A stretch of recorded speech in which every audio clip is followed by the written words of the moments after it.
Good morning, everyone. Let me introduce who we have with us today.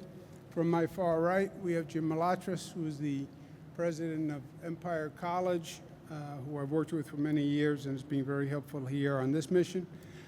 Our Commissioner of Health, Dr.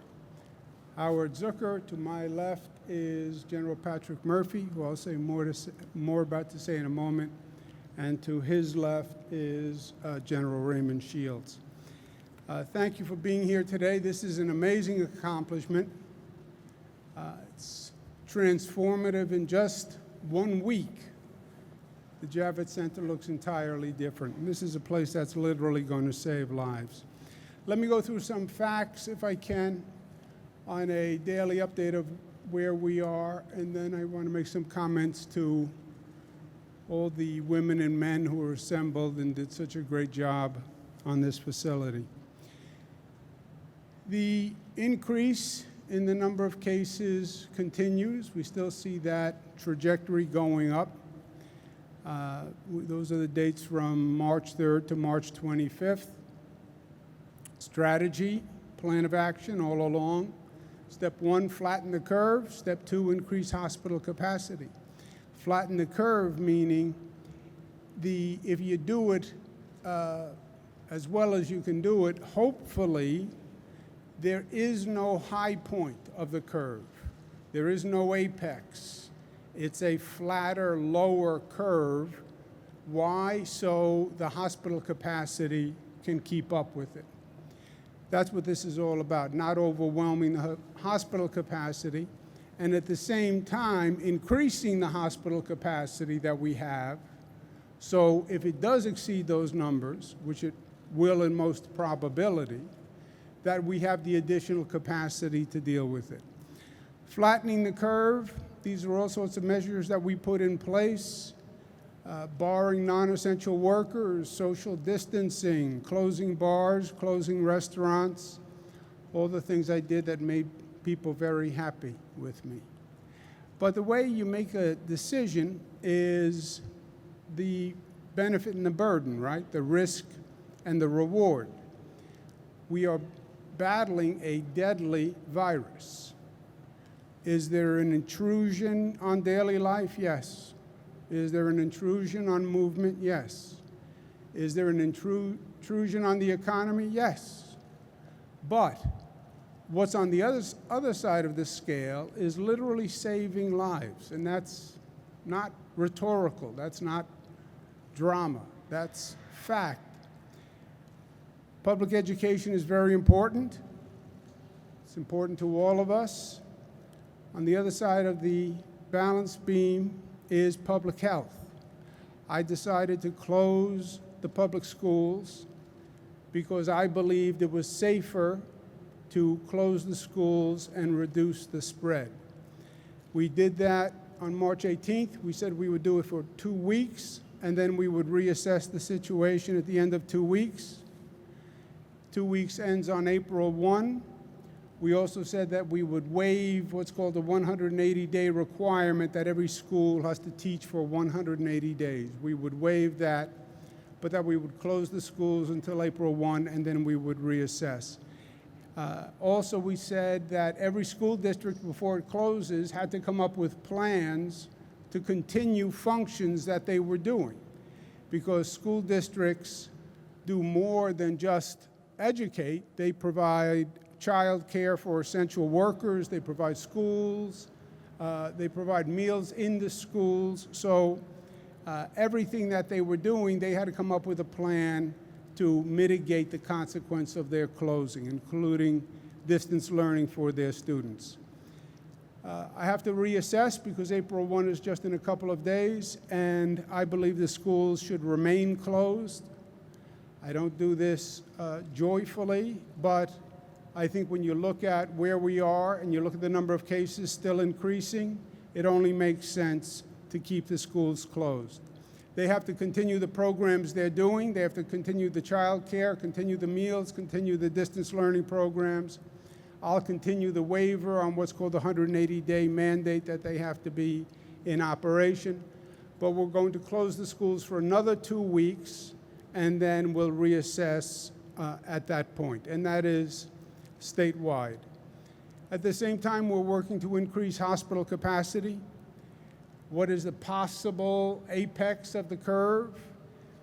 It changes a little bit depending on the data day to day, but now we're looking at about 21 days for a possible apex. So we want to do everything we can to be ready for that increased capacity that could hit us in 21 days and ramp up the hospital capacity.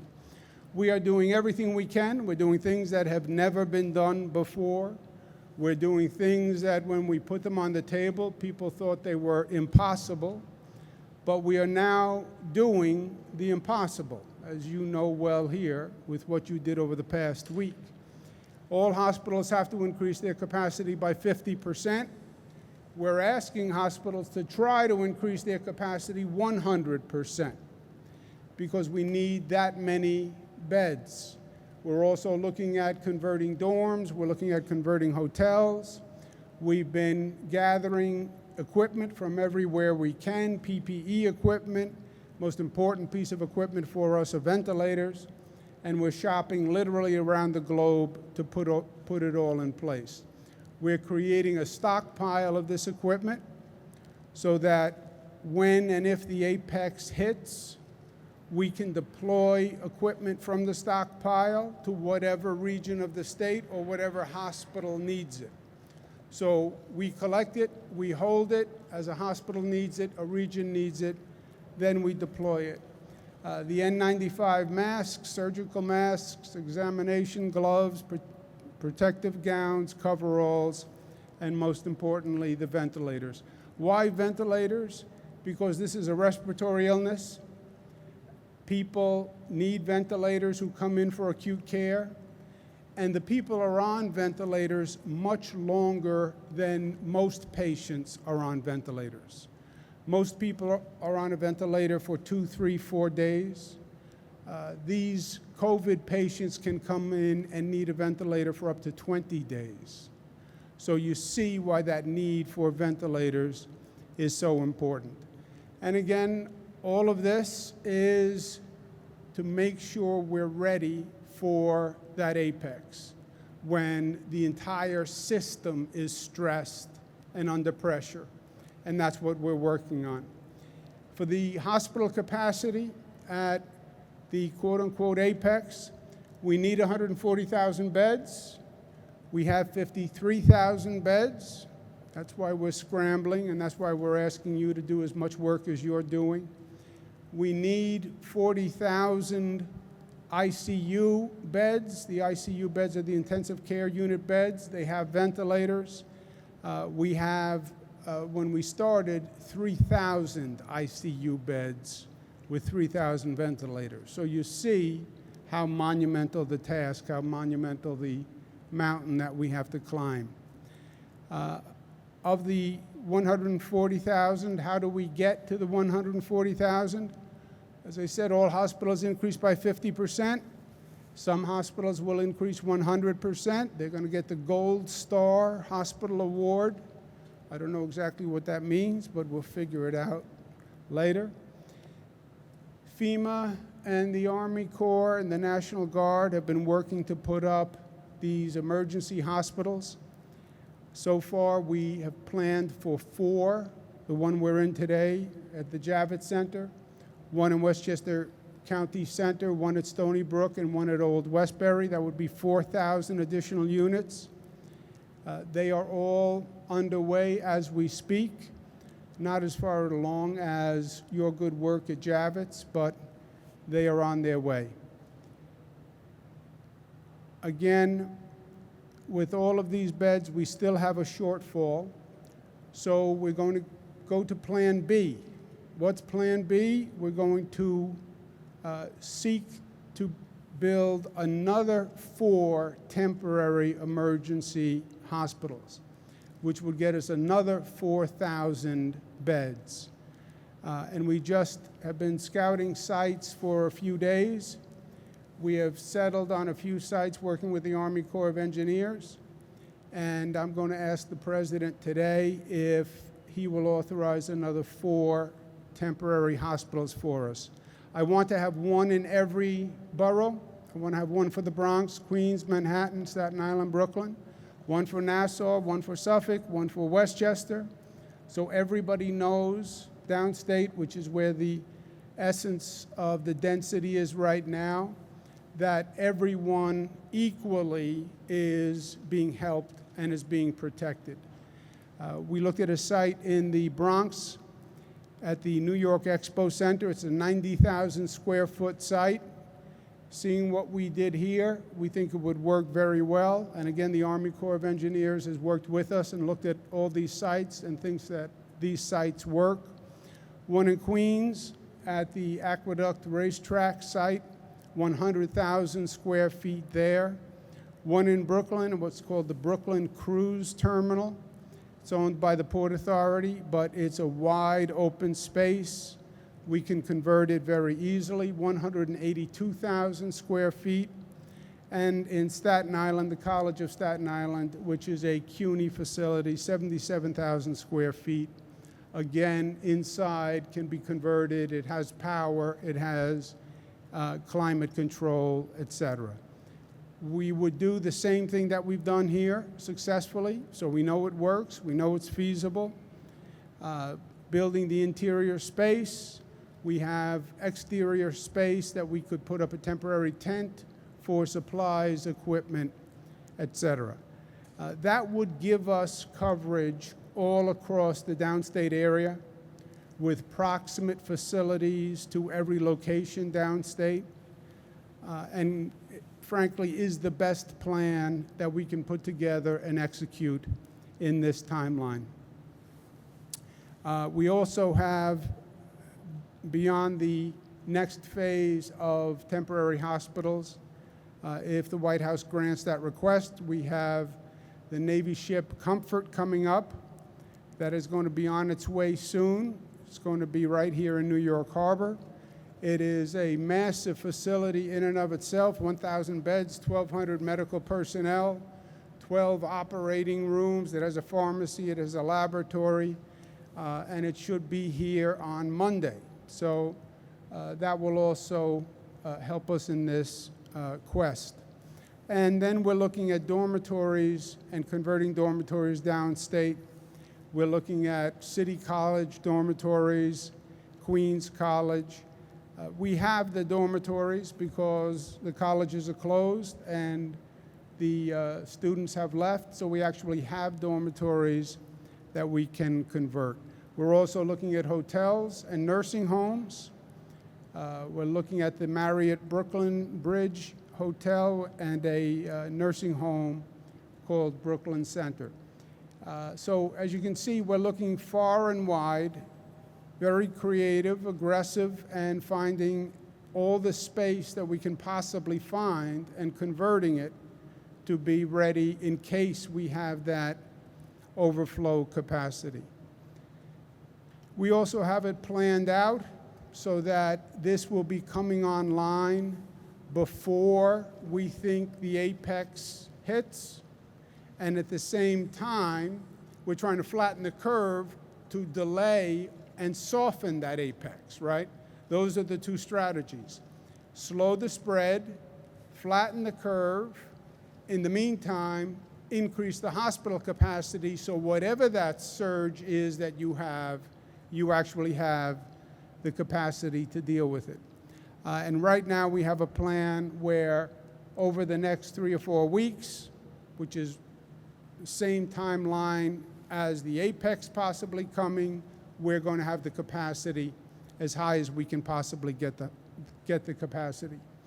In terms of where we are today, because we're tracking the numbers, we want to see what's happening, and are we getting closer to the apex? Are we succeeding in flattening the curve? We've been testing. We test more in this state than any state in the United States. We test more per capita than China or South Korea. So we ramped up very quickly on the testing. New tests, 16,000. Total tested 138,000. Number of positive cases, total cases 44,000, new cases 7,377. It continues to spread all across the state as it continues to spread all across the country. The number of deaths, we're up to 519 in New York. That's up from 385. That is going to continue to go up. And that is the worst news that I could possibly tell the people of the state of New York. The reason why the number is going up is because some people came into the hospital 20 days, 25 days ago and have been on a ventilator for that long a period of time. The longer you are on a ventilator, the less likely you're going to come off that ventilator.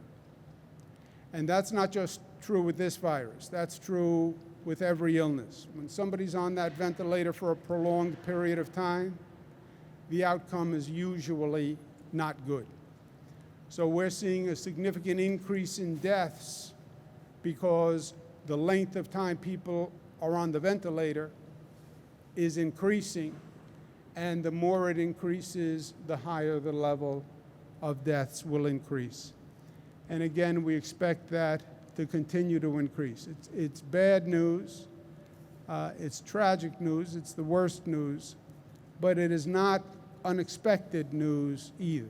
If you talk to any healthcare professional, they'll tell you about, if you're talking about a loved one, if they're not off that ventilator in a relatively short period of time, it's not a good sign. Overall, 44,000 people have tested positive, 6,000 currently hospitalized, 1,500 in intensive care units. That's up 290. Those are the people who need the ventilators. 2,000 patients have been discharged. That's up 528. So you have people coming into the hospital, getting treatment, and leaving the hospital. Most people who get the virus will never even go into the hospital in the first place, right? So we have to keep this in focus. 80% of the people who get the virus will what they call self-resolve. You'll feel ill, maybe you won't feel that ill, you'll think you have the flu, and you self-resolve. 80% of the people. 20% will go into a hospital. Some of them will get short-term treatment, and then they go home. A very small percent, and they tend to be older people, more vulnerable people, people with an underlying illness. This respiratory illness compounds the problem they have. They had a compromised immune system. They were fighting emphysema. They were battling cancer. And on top of that, they now get pneumonia, which is what this coronavirus is. That's the population that is most vulnerable. They then go on to a ventilator. Some percentage get off quickly, some percentage don't get off.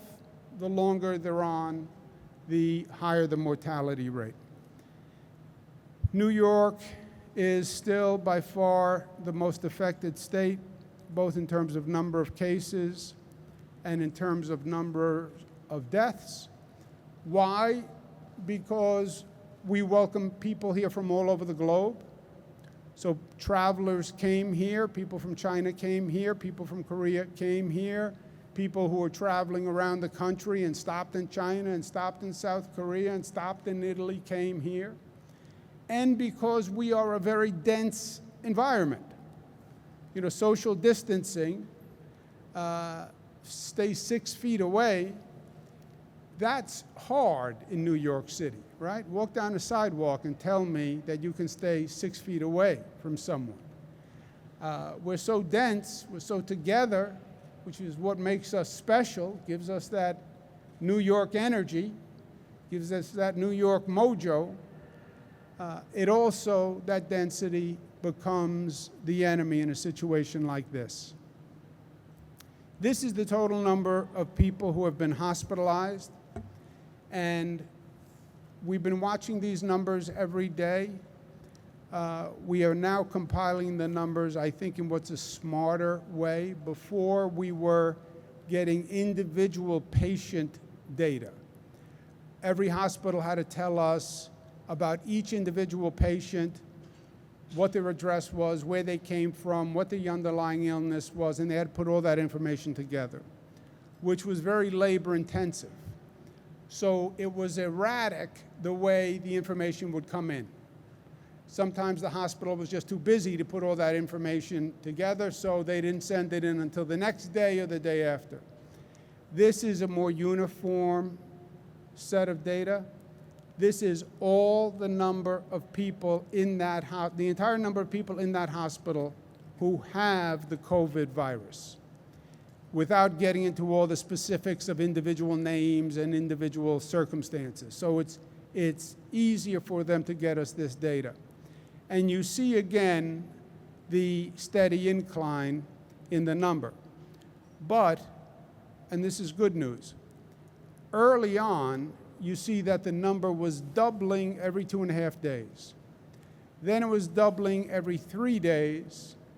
Now it's doubling about every 4 days.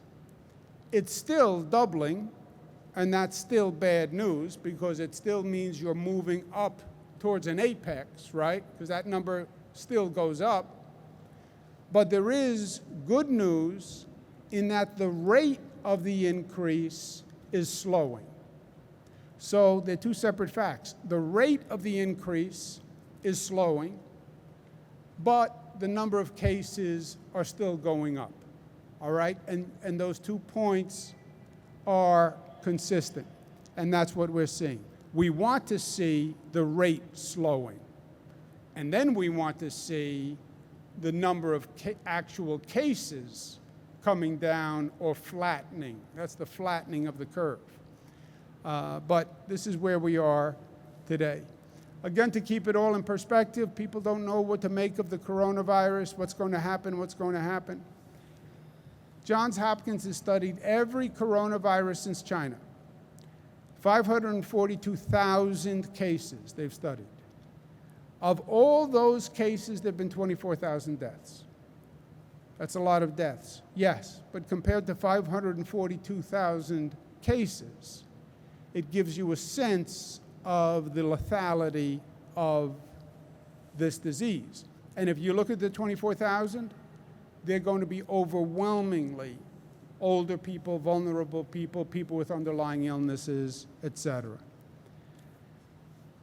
The amount of support that we have gotten from New Yorkers in the midst of this crisis is just extraordinary. I am a born and bred New Yorker. If you can't tell my Queens accent, I can tell your Bronx accent and your Brooklyn accent and your Manhattan accent and your Staten Island accent. But New Yorkers never cease to amaze me, how big their heart is. You know, they talk about how New Yorkers are tough. Yeah, you know, we're tough. To live in a place like this, you have to be tough.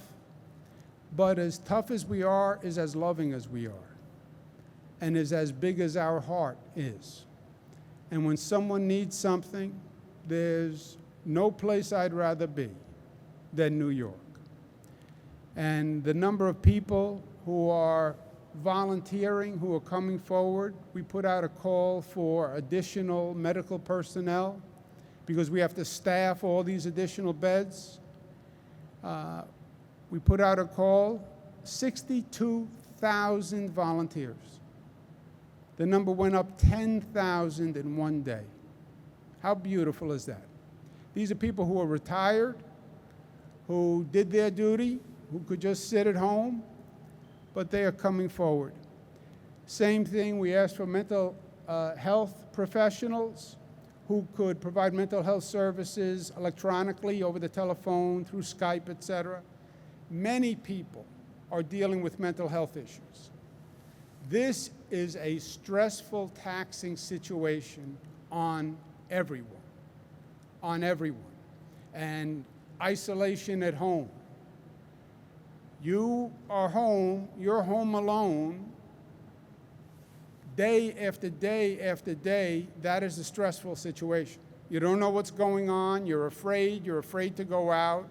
You're isolated with your family. That's a stressful situation. Not that we don't love to be with our family. We all do. But that can create stress. And there's no place to go. There's no one to talk to about that. So this mental health service over the telephone is very, very important. I want to speak to the most important people in the room for a moment, who are the people who are responsible for this great construction behind me. First, I'd like to introduce General Patrick Murphy, who's to my left. General Murphy is tested, smart, and he is tested tough. I've been with the general for 9 years. I've seen him in hurricanes and Superstorm Sandy and floods and everything Mother Nature could throw at us. I've seen him in attempted terrorist attacks. There is no one better. He leads from the front. He knows what he's doing. And you could not have a better commander at this time than General Patrick Murphy, and I want you to know that. I want to congratulate the Army Corps of Engineers for what they did here. I used to be in the federal government. I worked with the Army Corps of Engineers all across the country. I worked with them on the Pine Ridge Indian Reservation, building housing. And one of the officers of the Army Corps of Engineers is still in service and reminded me of that. They are top shelf, and what they did here is top shelf. I want to thank the Javits staff, which has really stepped up, and I want to thank our National Guard, because you are the best of us. You are the best of us. And whenever we call on you, you are there. And what you did in this facility in 1 week, creating a hospital, is just incredible. I don't know how you did it. Now, you did such a good job that I'm asking for 4 more from the president. That's the downside of being as good as you are at what you did. But what you did is really incredible. And I want to make 2 points to you. And I want to make 2 promises to you. This is a different beast that we're dealing with. This is an invisible beast. It is an insidious beast. This is not going to be a short deployment. This is not going to be that you go out there for a few days, we work hard, and we go home. This is going to be weeks and weeks and weeks. This is going to be a long day. And it's going to be a hard day, and it's going to be an ugly day, and it's going to be a sad day. This is a rescue mission that you're on. The mission is to save lives. That's what you're doing. The rescue mission is to save lives. And as hard as we work, we're not going to be able to save everyone. And what's even more cruel is this enemy doesn't attack the strongest of us. It attacks the weakest of us.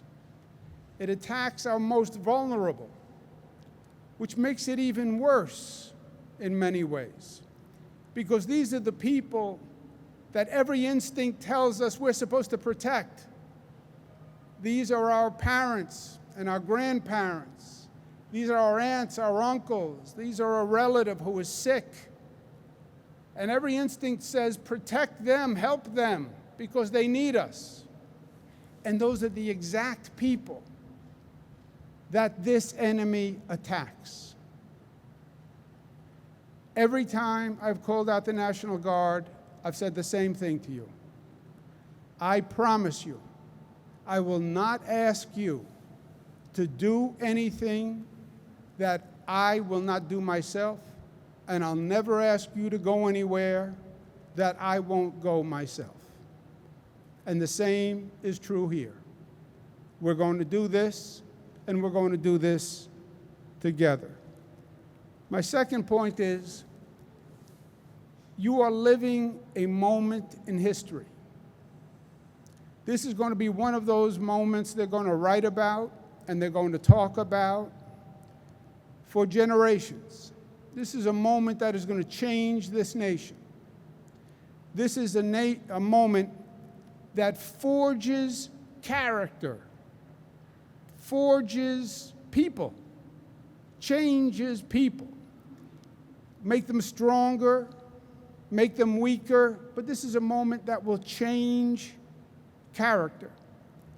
And 10 years from now, you'll be talking about today to your children or your grandchildren, and you will shed a tear because you will remember the lives lost.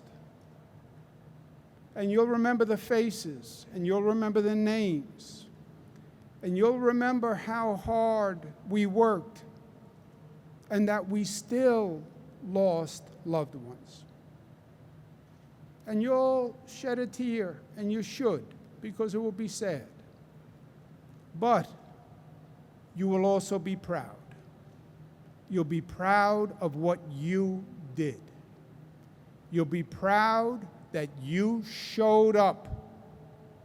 You showed up when other people played it safe. You had the courage to show up. And you had the skill and the professionalism to make a difference and save lives. That's what you will have done. And at the end of the day, nobody can ask anything more from you. That is your duty, to do what you can when you can. And you will have shown skill and courage and talent. You'll be there with your mind. You'll be there with your heart. And you'll serve with honor. And that will give you pride, and you should be proud. I know that I am proud of you. And every time the National Guard has been called out, they have made every New Yorker proud. And I am proud to be with you yet again. And I'm proud to fight this fight with you. And I bring you thanks from all New Yorkers who are just so appreciative of the sacrifice that you are making, the skill that you're bringing, the talent that you're bringing. And you give many New Yorkers confidence. So I say, my friends, that we go out there today and we kick coronavirus ass. That's what I say. And we're going to save lives, and New York is going to thank you. God bless each and every one of you.